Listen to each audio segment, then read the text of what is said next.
कल राजपूत दिल्ली के Ryan school के छात्र दिव्यांश को किसने मारा?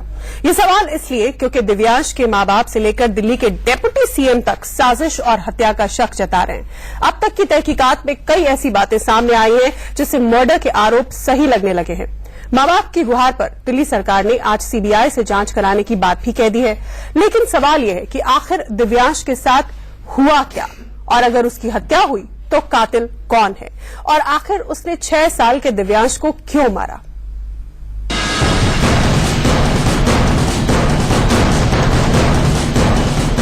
क्या स्कूल में दिव्यांश का मर्डर हुआ? क्या दिव्यांश के साथ दुराचार हुआ था? क्या टैंक में डालकर उसकी हत्या कर दी गई? 6 साल के दिव्यांश को किसने मारा?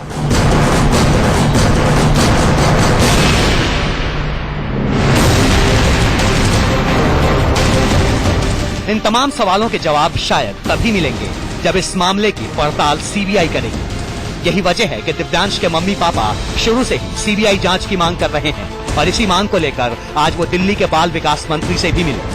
क्या बात हुई सीबीआई जांच को लेकर? क्या बात हुई आपकी? सीबीआई जांच के लिए उन्होंने पूरा भरोसा दिलाया कि हम सीबीआई जांच के लिए रिकमेंड कर रहे हैं और पूरी कोशिश कर रहे हैं सीबीआई या किसी भी स्वतंत्र जांच एजेंसी से इसकी जांच कराएंगे। 6 साल का दिव्यांश दिल्ली के वसंत कुंज में रियान इंटरनेशनल स्कूल की पहली क्लास में पढ़ता था। 30 जनवरी को स्कूल में पानी की टंकी से उसका शव निकाला गया था। स्कूल के मुताबिक दिव्यांश गलती से पानी की टंकी में गिर गया, जहां उसकी मौत हो गई। लेकिन दिव्यांश के पिता सीधे सीधे ये शक जाहिर कर रहे हैं कि उनके मासूम बेटे के साथ दुराचार हुआ और फिर हत्या कर दी गई। क्योंकि जैसा वो रूम है, सुनसान जगह जहाँ की कोई जा नहीं सकता, बच्चे के कॉटन लगी हुई थी गुप्तांगों पे, उस जगह पे किसी भी हालत में बच्चा अकेला नहीं जा सकता है, और इतना छोटा बच्चा सुसाइड करने भी नहीं जाएगा। तो आखिर गया क्यों? हो सकता है सुनसान जगह पे यही सोच के लेके गए हो सकता है उन्होंने करने की कोशिश की हो सकता है किया हो, और जब वो चिल्लाया अपने आप को बचाने के लिए तो उसको दबा दिया गया हो। दिव्यांश के पिता ने स्कूल का नक्शा भी दिखाया, और उसके आधार पर उनका दावा है कि दिव्यांश खुद वाटर टैंक तक जा ही नहीं सकता था। उनके मुताबिक दिव्यांश के क्लास फर्स्ट सी से कहीं जाने के 2 ही रास्ते हैं।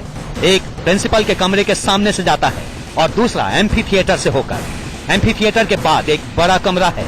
बड़े कमरे में पंप हाउस की तमाम पाइप हैं। फिर छोटा गेट है, और गेट के बाद महज 2 फीट ऊंचा गलियारा, जिससे टैंक तक रेंग कर जाया जा सकता है। उसके बाद वो टैंक है जिसमें दिव्यांश की बॉडी मिली थी। हालांकि उसके ऊपर 20 किलो वजन का लोहे का ढक्कन होता है। तो क्या मुमकिन है कि एक 6 साल का बच्चा वहां तक पहुंच जाए? और अगर नहीं तो क्या उसे किसी ने वाटर टैंक में डुबोकर मार डाला? न्याय चाहिए बच्चे के लिए। बच्चे के साथ कुछ गलत हुआ, वो उस जगह मेरा बेटा जा नहीं सकता, बड़ा नहीं जा सकता, बड़ा घबरा रहा है उसको निकालने के लिए, तो छोटा बच्चा कैसे जाएगा वहाँ? बच्चे के सूज उसके अंदर कैसे मिले खुले हुए? जब डेड बॉडी हॉस्पिटल ले गए, बाद में पुलिस टैंक को खाली कराती है तो उसके अंदर सूज मिलते हैं, उसका टिफिन मिलता है, उसके चश्मे मिलते हैं। कैसे एक बच्चा पानी में गिर गया तो उसके सूज कैसे खुल गए? मीन्स बच्चे को डाला गया और सूज ऊपर से डाले गए हैं उसके अंदर। क्यों उसी इलेक्ट्रिशियन ने जाके वहां ढूंढा? ढूंढने के बाद भी बच्चे को निकाला नहीं गया।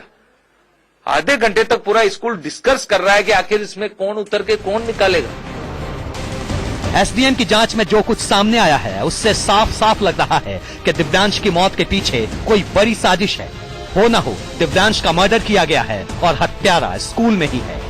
सवाल यह है कि आखिर ऐसे स्कूल पर ताला क्यों नहीं लगा दिया जाए जो सिर्फ मोटी फीस वसूलना जानते हैं, हमारे आपके बच्चों की सुरक्षा से जिन्हें कोई लेना देना नहीं है। दिल्ली से रजनीश शर्मा के साथ ब्यूरो रिपोर्ट, इंडिया न्यूज। तो कई ऐसे सवाल जो इशारा करते हैं और ये बड़ा सवाल खड़ा करते हैं कि क्या स्कूल में ही रहता है दिव्यांश का कातिल और स्कूल के खिलाफ कार्रवाई नहीं होनी चाहिए। बहस करने के लिए हमारे साथ खास मेहमान जुड़ गए। हमारे स्टूडियो में संजीव देसवाल प्राइवेट डिटेक्टिव मौजूद है, साथ ही TR Kakkar retired commissioner of police Delhi. आप दोनों का स्वागत है। सबसे पहले संजीव जी आपके पास आऊंगी। जैसा कि हमने दिव्यांश के पिता को बोलते हुए सुना, उन्होंने तमाम तरह की बातें कही। उन्होंने कहा कि वो 20 किलो का जो ढक्कन था उसके ऊपर वो बच्चा अकेला 6 साल का कैसे उठाएगा। फिर उन्होंने कहा कि क्यों एक इलेक्ट्रिशियन ने कोई नहीं इस बात का खुलासा किया कि बच्चा पानी के अंदर है, या फिर कोई क्यों नहीं आया, और तमाम तरह की बातें जो उन्होंने उठाई हैं, उससे कहीं ना कहीं ये स्पष्ट संकेत मिलता है कि स्कूल के अंदर ही है कातिल। आपका एनालिसिस क्या है? देखिए, जहां तक हम अपनी एनालिसिस की बात करते हैं तो बड़ी हैरानगी की बात है कि दिव्यांश की मौत एक्सीडेंटल है या मर्डर है। ज्यादातर जितने भी हम क्लूज देख रहे हैं, जितने भी हम लोग कर रहे हैं, रिपोर्ट्स देख रहे हैं, या जितने भी उसके फादर के तरीके, जो फादर बोल रहे हैं, मेरी भी फादर से बात हुई है और मैंने उनसे राय जानने की कोशिश की है, ये सारी बातें ये बहुत क्लियर महसूस कराती हैं और लगता है एज ए प्राइवेट डिटेक्टिव कि ये मर्डर होने के चांस ज्यादा है। आपको क्या क्या पॉइंट्स पर शक होता है? आपने क्या क्या पाया या देखा? देखिए, जहां तक मैं समझता हूं कि हम किसकी मौत की बात कर रहे हैं, एक 6 साल के बच्चे की। 6 साल का बच्चा अंधेरे में जाता है, जो कि इतना कहते हैं मीडिया के थ्रू आ कि वो अंधेरे में गया और पानी के टैंक में गिर गया।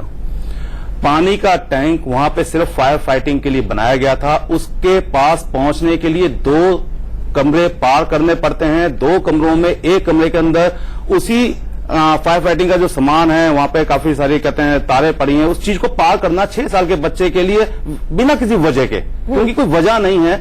6 साल का बच्चा अपने खाने का कहते हैं टिफिन लेके 10 बजे अपने रूम से निकलता है। उस दिन छुट्टी का दिन था, सबको मालूम है, और लंच के लिए वो धूप, सर्दी के दिन है, हो सकता है धूप की वजह से वो कहते हैं स्कूल के प्ले ग्राउंड की तरफ गया हो।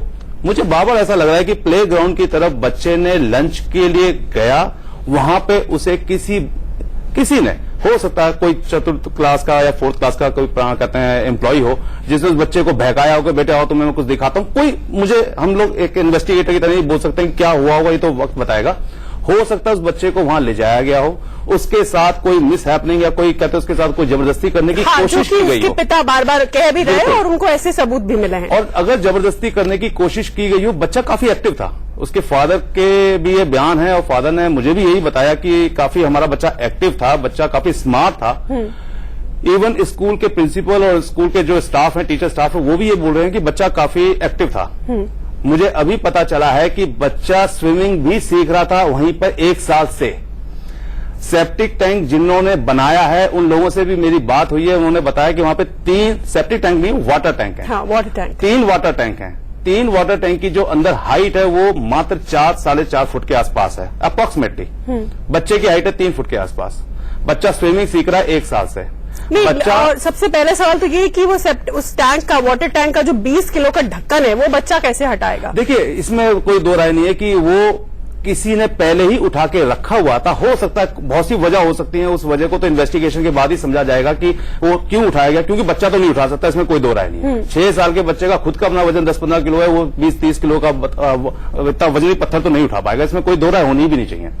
लेकिन सबसे बड़ी बात है कि मुझे बार-बार ऐसा लग रहा है कि वहां पे बच्चे को ले जाया गया, प्यार मोहब्बत से ले जाया गया, उसके बाद उसके साथ वहां से एग्जैक्टली अब बहला फुसला के, तो वो जो भी होगा, अगर इस तरीके की बात कल पोस्टमार्टम रिपोर्ट में भी काफी हद तक खुल जाएगा कि एग्जैक्टली हुआ क्या है। लेकिन पोस्टमार्टम रिपोर्ट में आने के बावजूद अगर रेप नहीं हुआ है या दुष्कर्म नहीं हुआ है, सिर्फ कोशिश हुई है, तो बार-बार लगता है कि बहुत मुश्किल होगा इस इन्वेस्टिगेशन को पार पहुंचना कि एग्जैक्टली कौन इन्वॉल्व था। क्योंकि अगर बच्चे को वहां ले जाया गया, उसके हाथ में खाना था, खाना उसने खाया नहीं है, क्योंकि जैसा कि आ रहा है रिपोर्ट के अंदर कि खाने का जो बॉक्स था वो वाटर टैंक के अंदर ही मिला, और उसके जूते भी, और जूते मिले। ठीक है, जूते तो उसने बच्चे ने पहने ही होंगे, बच्चे के जूते उसके अंदर होने भी चाहिए। अब खुले हैं नहीं खुले हैं ये तो सब इन्वेस्टिगेशन की बातें हैं। लेकिन खाना, इसका मतलब वो खाना खाने गया था, सर्दी के दिन थे, नेचुरली धूप की वजह से वो प्ले ग्राउंड के अंदर गया होगा।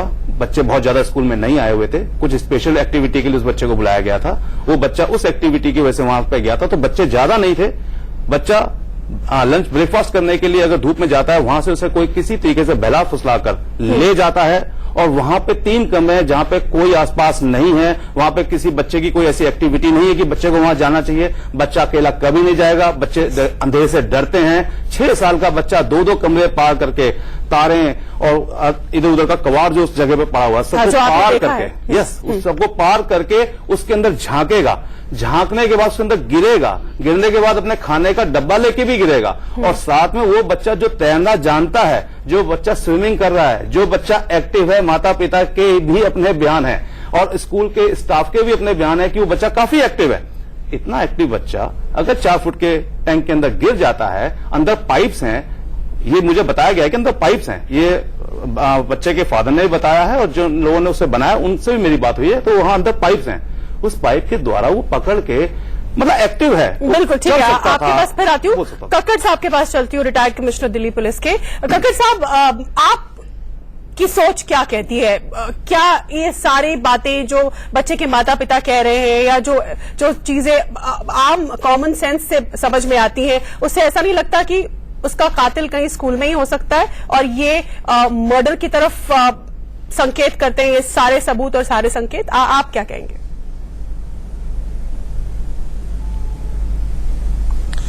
देखिए, ये बहुत ही दुखित घटना है। माता पिता का दुख हम सब समझ सकते हैं, लेकिन घटना होती हैं, घटनाएं कई होती हैं। अब प्रश्न ये उठता है कि क्या ये इसको इन्वेस्टिगेशन कैसे होता है, किस तरफ ले जाती है इन्वेस्टिगेशन हमें। ये एक अननेचुरल डेथ है, इसके लिए इंक्वेस्ट हुई है, एसडीएम ने इंक्वेस्ट की है। जो मैंने एसडीएम की रिपोर्ट के कुछ अंश मैंने अखबार में पढ़े हैं, वो कुछ ऐसा कुछ नहीं दर्शाते। वो केवल इतना ही दर्शाते हैं कि कहीं ना कहीं किसी भी एडमिनिस्ट्रेटिव अफसर की, प्रिंसिपल की, किसी की नेग्लिजेंस है कि उस टैंक को प्रोटेक्ट नहीं, वो जो उसके इर्द गिर्द कुछ बाउंड्री होनी चाहिए, कोई गार्ड होना चाहिए, कोई वो चीजें हैं, वो एक अलग बात है, वो इस चीज से बिल्कुल ताल्लुक नहीं रखती है।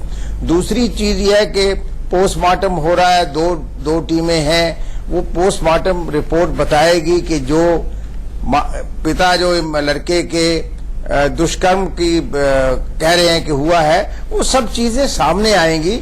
और प्राइवेट डिटेक्शन और प्राइवेट डिटेक्टिव अपनी कहानियां बनाएं, दूसरे हम लोग कहानियां बनाएं, उनका कोई मतलब नहीं होता है। इन्वेस्टिगेटर जो है वो ये सारी चीजें सामने लेके आएंगे और फिर आपको बताएं। अब बीच में एक और चीज हो रही है कि वो सीबीआई की इंक्वायरी होने। अरे भाई, सीबीआई इन कामों के लिए नहीं होती है। सीबीआई के लिए ऐसे होते हैं कि जो इंटर स्टेट रेमिफिकेशंस हो, जिस केस के या बहुत ही केस को इस तरह का पेचीदा हो। ये एक दुर्घटना है, इस दुर्घटना का इंक्वेस्ट हो चुका है। इंक्वेस्ट मजिस्ट्रेट की रिपोर्ट वो इन्वेस्टिगेटिंग अफसर को मिलेगी। उसके बाद जो पोस्टमार्टम हो रहा है वो डॉक्टर्स अपनी रिपोर्ट देंगे, जिसमें ये खास पूछा जाएगा कि क्या इसके साथ कोई दुष्कर्म हुआ है या नहीं हुआ है, वो बताएंगे। अगर हुआ है तो देन इन्वेस्टिगेशन उस साइड पे जाएगी, नहीं कहते हैं नहीं हुआ है तो फिर इन्वेस्टिगेशन और लाएंगे। लेकिन कक्कड़ साहब, थोड़ा एक ब्रेक के लिए ठीक है, हमें इंतजार करना चाहिए। एक ब्रेक के लिए मैं रुक रही हूँ, ब्रेक के बाद आप लोगों के पास आऊंगी। और ये सवाल अहम है कि स्कूल को क्यों नहीं कटघरे में खड़ा करना चाहिए, क्योंकि बच्चे को बाहर निकालने में भी बहुत ज्यादा ढिलाई हुई, बहुत लापरवाही बरती गई, कोई आया नहीं। 11वीं का एक छात्र फिर गया और उसे निकाला। तो स्कूल की लापरवाही के बारे में आप लोग क्या सोचते हैं? एक छोटे से ब्रेक के लिए हम यहाँ पर रुक रहे हैं।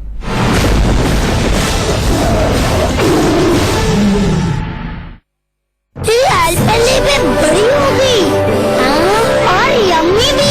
पहले से ज्यादा बड़ी और डबल लेयर्ड भी। आपकी फेवरेट एल्पेनलीबे बन गई है एल्पेनलीबे गोल्ड। सबने पकड़ी साथ में साथ, खुशबू खुशबू पूरा ब्लॉक। दीदी गुड़िया दादी विक्की कर रहे हैं टॉप। इस नूडल में क्या है, क्या है इस नूडल में क्या है? पेश है पतंजलि आटा नूडल्स। इसमें है असली आटा फाइबर और वेजिटेबल्स के गुण। झटपट बनाओ, बेफिक्र खाओ। पतंजलि आटा नूडल्स।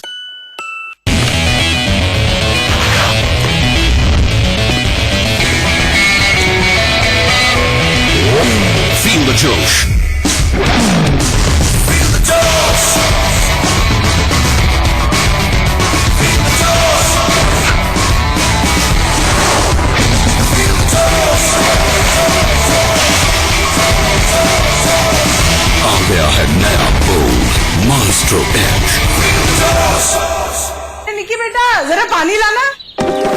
सॉरी माजी की नई बहू तो काफी तेज निकली। बहू से पानी क्या मांगा, उसने तो पूरा तड़का तो सब लगाते हैं, पर असली तड़का सिर्फ कैच हिंग से लगता है। शुद्ध और जानदार खुशबू वाला। अब इंडिया लगाएगा कैच हिंग का तड़का। 100% इंडियन वुमन का मैच, सिर्फ catch.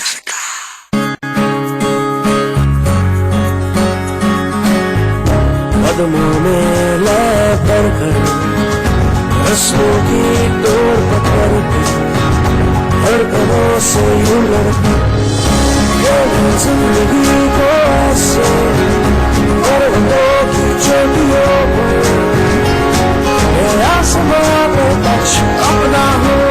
Touch Sports Shoes from Lakhani Arman Group. बाल फिर से उगाना, डेंसिटी बढ़ाना आसान नहीं, कन्वेंशनल प्रोडक्ट्स काफी नहीं। मेरी मानिए, मैं एक ट्राइकोलॉजिस्ट, बालों का डॉक्टर, इसीलिए I recommend here for Shaw, India का पहला हेयर ग्रोथ ट्रीटमेंट